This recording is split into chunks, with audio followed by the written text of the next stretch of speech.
Inner Sake ရဲ့ခေါင်းပွဲဒီပွဲပွဲကြိုသုံးသက်ချက်အရဆိုတော့ထင်ထားတဲ့အတိုင်းကွက်တီဖြစ်တဲ့ပွဲပါမာလီခင်ကပထမပွဲအမားလုံးမိပြီးတော့ရှုံးထားလို့ဒီပွဲဘလို့နိုင်ရင်ပြီးရောဆိုတဲ့ပုံစံနဲ့ဆော့မယ်ဆိုတာမှန်တယ်ဘလို့ပဲနိုင်ဆိုတဲ့စကားကနည်းနည်းတော့ရိုင်းကောင်းရိုင်းလိုက်မယ်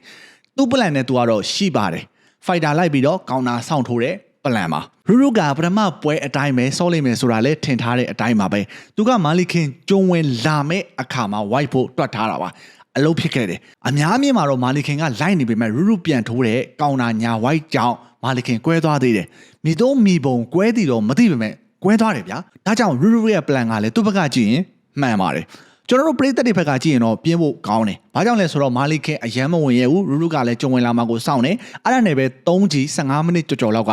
အချိန်ပလုံသွားတယ်။ထိုင်လဲတစ်ခါတတိပေးတယ်။ပြင်းဖို့ကောင်းတယ်ပေါ့ဗျာ။ဒါပေမဲ့စိတ်ရှည်တဲ့မာလီခင်ကရူရူရဲ့အမားသေးသေးလေးတစ်ချက်ကိုစောင့်ပြီးတော့ညာပြောင်းတစ်ချက်နဲ့ခါထွက်သွားအောင်ထိုးပြီးတော့လေးကြီးမှာတီကီယိုနဲ့ကပတ်ကိုပြန်ယူပြသွားပါတယ်။တပွဲလုံးကိုခြုံကြည့်ရရင်အဲ့လေးကြီးမှာပွဲပြတ်သွားလို့သာတော်သေးရဲ့ဗျာ။မဟုတ်ရင်တော်တော်ကိုပြင်းဖို့ကောင်းတဲ့ပွဲအဖြစ်စံချိန်တင်လိမ့်မယ်။ဒါအပြင်ကိုမှပွဲပြီးတော့မာလီခင်ကရူရူကိုခြေနဲ့ကန်ပြီးတော့အကူလူတွေကိုပြဿနာရှာလို့စွန်ကြီးလောင်းပွဲတွေဖြစ်တော့မလို့ကန်ကောင်းသားလို့ပွဲတွေဆက်ကြည့်ရတော့မလို့တီတီလေးလိုတော့တာထိန်းတော့ထိန်းလိုက်နိုင်ကြပါတယ်ကျွန်တော်ကတော့ဗျာဖြစ်စေချင်တာဒါမှမြိုင်မှာသိရမလား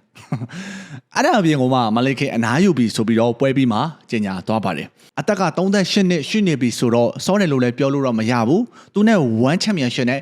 6နှစ်တာကာလလက်တွဲခဲ့တဲ့တခြားလုံးအဆင်ပြေခဲ့ကြောင်းဘာပြဿနာမှမရှိခဲ့ကြောင်းပြောတယ်ချက်ထရီကတော့ parting gift အနေနဲ့ဒေါ်လာ3သိန်းထိပေးလိုက်ပါတယ်ဒါပါပဲ1မှာ MMA ကစားသမားတွေမရှိတော့ပါဘူးတချို့ကထွက်တယ်တချို့ကအထုတ်ခံရတယ်အထုတ်ခံရတယ်ဆိုတိုင်းလည်းအထုတ်ခံရတာမဟုတ်ဘူးသူတို့ကထွက်မယ်ဆိုလို့1 championship ကဂုဏ်သိက္ခာကျမှာဆိုလို့ထုတ်တယ်ဆိုပြီးတော့တတိကျညာလိုက်တာအမှန်မှန်ကစားသမားထွက်ချင်နေတာအဲ့ဒီဘိုင်းနေလည်းရှိတယ်တချို့ကတော့တကယ်အနားယူသွားကြတာပါအနားယူတာကလည်း1 championship ကညော့လို့ကျိုးရှိနဲ့လှန်ထားလို့စိတ်မရှိတော့လို့အနားယူသွားတာတွေလည်းရှိပါတယ်